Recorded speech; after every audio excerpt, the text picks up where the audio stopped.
This person, kung sino man ito, keeps on remembering you. Sa kanya ritong memories, buhay na buhay ka. Mm.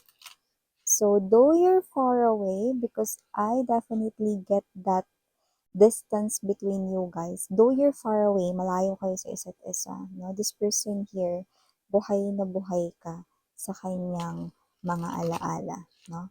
Sa kanyang memories. But I also feel yung strong na magkaiba kayo rito, no, nang naiisip when it comes to memories. So, kapag naaalala ka niya, iba yung nararamdaman niya, maaaring positibo, pero maaaring sa side mo, kapag naaalala mo siya, no, may posibilidad na negatibo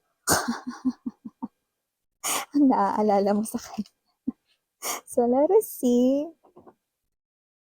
Yeah, definitely contrasting talaga. So, let us see. Okay? Maraming salamat, Archangel Michael, Guardian Angels, and Ancestors of Collective. Can we get clear messages related to this one? It kind of sounds funny, but it looks like someone here. Alam mo yung energy ng dahil nami-miss mo ito, iniisip mo, nire-recall mo like a cassette player, no? Ang isang memory sa yung head, okay? Kapag may nami-miss ka, 'di ba?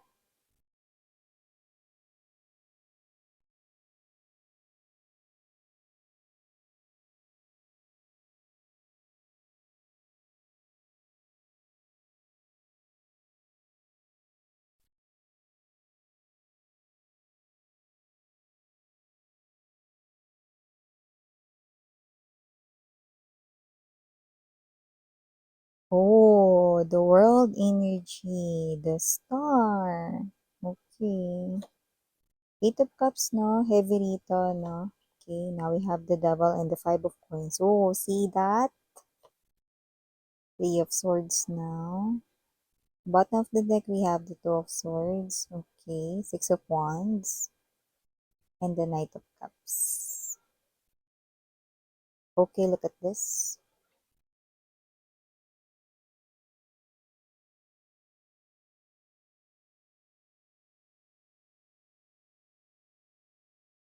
Okay, so kung sino man tong energy na to, definitely your ex-lover with the strong Six of Cups energy, no? And I'm getting that word, sariwa, no? Sariwa pa with the Seven of Wands energy, Six of Swords, no? Ang lahat sa kanya. Yan, no? Bakit sariwa, miss yan? Eh, ang tagal na namin hiwalayin yan. So, I do see mga babes, no, na ano man yan, ibig sabihin nyo dyan sa matagal na yan, no, pwedeng yan ay maraming taon na, yung iba naman, no, pwedeng mga ilang taon na or magtataon na, no, okay, kahit na ano pa yan, napakahulugan ninyo sa ang tagal nyo nang wala, no, sa kanya, sariwa pa lamang ang lahat, no. So, nakita ko dito na noon, nung umalis siya sa buhay ninyo with the presence of Eight of Cups, no, ang labis na talagang nasaktan ay walang iba kundi ikaw, no? So, nung time na yon sa'yo, sariwa or fresh yung mga nangyari, no? Talagang hindi ka rito nakamove on, nahirapan talaga kayo rito ipagpatuloy yung mga ginagawa ninyo araw-araw, yung mga day-to-day ninyong routine, no? Lahat yun hindi yung nagawa ng maayos, no? Kasali na rin dun ang pagkain, no? At yung iba sa inyo, nag-skip kayo ng pagligo. Nakita ko yun sa iba sa inyo, no? O yung iba, no, ang bilis nyo rito matapos na maligo, no? Kasi nga naman, ang hirap na parang meron ka ritong dinadalang mabigat sa iyong emosyon, no? Tapos kaka-break mo pa lang kasi iniwan ka nitong person na to, no? So noon, kung kailan man yun, no? Fresh na fresh sa inyo ritong alaala, no? Like sariwang-sariwa sa inyong alaala lahat ng ginawa niya rito, no? So I do see now, pwede kasing lately or recently lang, just recently lang, na parang nagising itong person na to, no? Sa mga bagay-bagay, katotohanan rito, no? Tunay na lagay ng inyo ritong connection with the Seven of Wands to the Seven of Swords. Okay, this person here could be trying to hide it, no?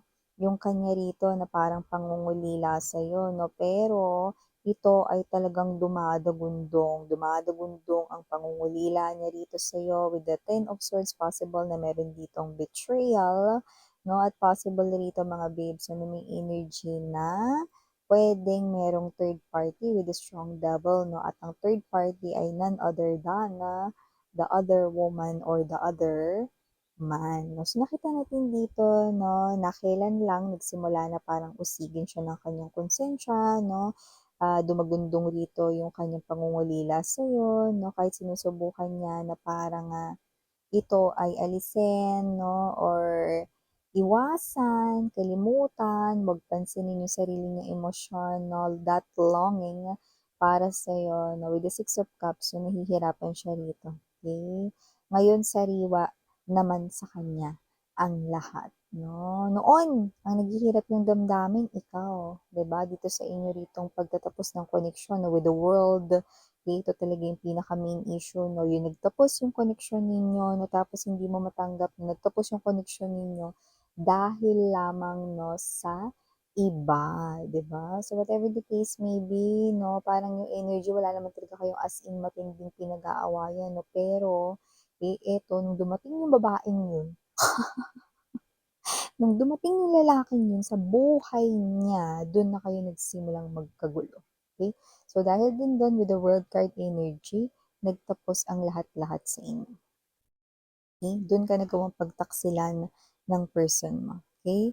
Pero ngayon nakikita ko that with the Star, mukhang eto ka 'no, na naghi-heal na. I also see dito 'no, na meron ka ditong mga pinagkakaabalahan kaliwa't kanan 'no, na mga posibleng opportunities rito 'no, sa iyong personal life, sa iyo ritong money, financial, job, or career 'no.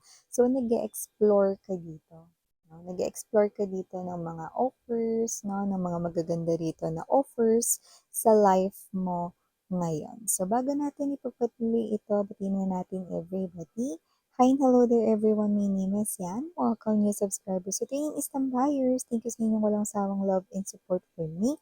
At kung hindi mo pa alam, may pa tayo na other channel, link down below lang sa description box. Kaya if interested, i-click lang yan para makarating kayo doon. In araw-araw ay nag-upload tayo ng collective readings for all signs. Kaya yun nga lang gender dito sa babae, lalaki, LGBT, lahat ay welcome. And just take only what resonates, okay? So, nakikita ko rito, no, if you are asking kung ano na nangyari sa kanila ng third party, devil energy, possible na one, hindi niya na pinapansin ito, okay? Kapag ka nagiging sweet yung third party sa kanya, may posibilidad, no, na umiiwas siya kapag hinahawakan yung kamay niya, no, inaalis niya yung kamay niya, no, or kapag ka niyayakap siya, no, sinasabi niya rito na may gagawin pa siya. So, iniiwasan niya lahat ng mga haplos ng third party, ano. At yung iba naman dito, na hindi na talaga kinaya with the Five of Pentacles energy, pwedeng tinapos na ng tuluyan, no? Dahil nga wala na sila ditong kaamor-amor o wala na silang gana sa third party, no? Nasasaktan sila rito, no? Na parang paano nilang nagawa na ipagpalit kayo rito, no, sa third party. Ngayon, mukhang nagmumukha na bisugo ang third party sa paningin niyo. Bisugo talaga. Nakita ko kasi yung isda na yun, so hindi ko alam kung ang ibig ba sabihin nun ay mukhang bisugo ngayon yung third party or bisugo yung huling kinain ng person mo. So, whatever the case may be, yan, yung nakikita ko rito.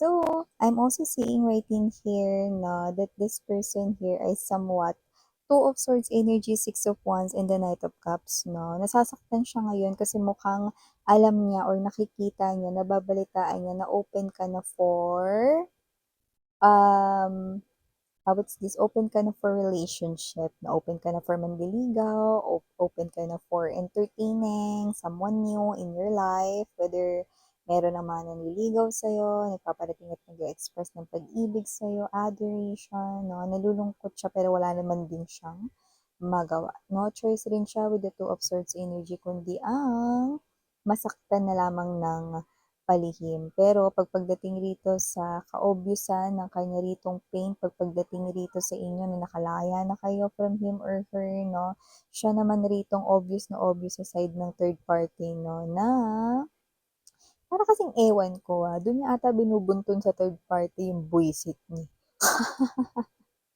Eh, nakita ko rito, eh. Alam mo ang saklap 'no, kasi dati sila yung sweet, 'di ba? Ta's ngayon, parang halos pandirihan na siya ng person mo, ayan wala ng gana, parang ano na, basahan na lang yung tingin ng person mo rito 'no, sa third party 'no. Parang ang actually tingin niya rito sa third party ngayon 'no, is parang talagang home wrecker or, relationship wrecker, ayan, taray. Kaya kung sino man 'to na nakikita ko rito, eh, ang person mo rito na yung nakikita ko with the Seven of Wands energy ay somewhat rito na posibleng kapagka nababanggit ng pangalan mo ay pinagtatanggol ka niya.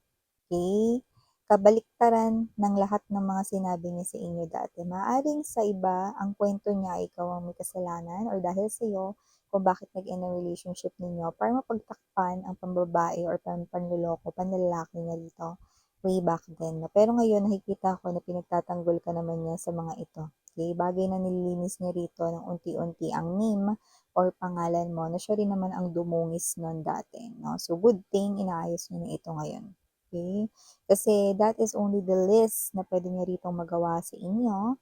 Okay? So with the Six of Wands energy, mukhang malayo na yung loob ninyo sa kanya, mukhang mas focus na kayo sa mga nasa paligid ninyong mga bago ngayon, no? Nag-entertain na rin kayo ng new love, no? At mukhang pagdating sa kanya, ice cold treatment ang iyo ritong ibinabato, no? Ang sarap pa naman ngayon, no? Yung mga malalamig na inumin at pagkain 'no, pero ayaw nitong person mo ng ice cold treatment galing sa'yo. Gusto niya yung mga mainit-init 'no, na warm, okay? Gusto niya rito yung mga haplos mo 'no, na init-init 'no, na kahit kailan ay hindi niya na madadama. Ay, 'di ba? So, kung sino man 'tong energy na 'to, nakikita ko rito ang labis na pangungulila sa'yo at napakahirap na lampasan kada araw. Ang kanya rito 'no, na sariwang-sariwa yung sugat or fresh na fresh ang lahat sa kanya ngayon kahit na super tagal nang nangyari ng hiwalayan or breakup ninyo. Ayan 'no, gano'n talaga kapagka nare-realize mo yung mga bagay-bagay, do'n ka palang parang namumulat sa katotohanan 'no, do'n ka palang parang natatauhan 'no, kaso ang saklap din kasi wala na, 'di ba? Wala na magagawa, eh, ayaw mo na, eh. So, kahit ipilit niya yung sarili niya, 'di ba, kahit ipagdukdukan or ipagpilitan niya ang sarili niya sa inyo kahit magmukha pa siya ditong kaawa-awang frog. Kaawa-awang frog, wala pa rin siya ditong magagawa, 'di ba? Tama, 'di ba? Sana iningatan ng pag-ibig, 'di ba? Sana iningatan niya kayo, eh, di sana hindi magiging ganito ang kahinatnan ng lahat, 'di ba? Wala talagang nagtatagal 'no, sa mga panandaliang landi, 'di ba? Ang pag-ibig 'no, ay isang napakasagrado talaga 'no, hindi lang 'yan salita 'no, napaka-sacred niyan, okey? So, ang pag-ibig masasabi mo talaga na real, genuine, or totoo kapagka yung person na talagang sinabihan mo ng mahal, okey, ay talagang paninindigan mo ito habang buhay. This person missed that opportunity here with you guys. That's why he or she feels yung napaka-strong na longing dito sa inyo. Yan. So, for the initials written here, yes, we do have capital letter R, capital letter P, capital letter D, and capital letter S, capital letter E, capital letter J, capital letter H, and capital letter C. For small letters, I'm only seeing two N and A. So these are all the messages we've got right here for ya guys. Again, I'm your Yana. Only for the girls and Yana. Do not for the boys. Sarang hiya, love and light. Ano?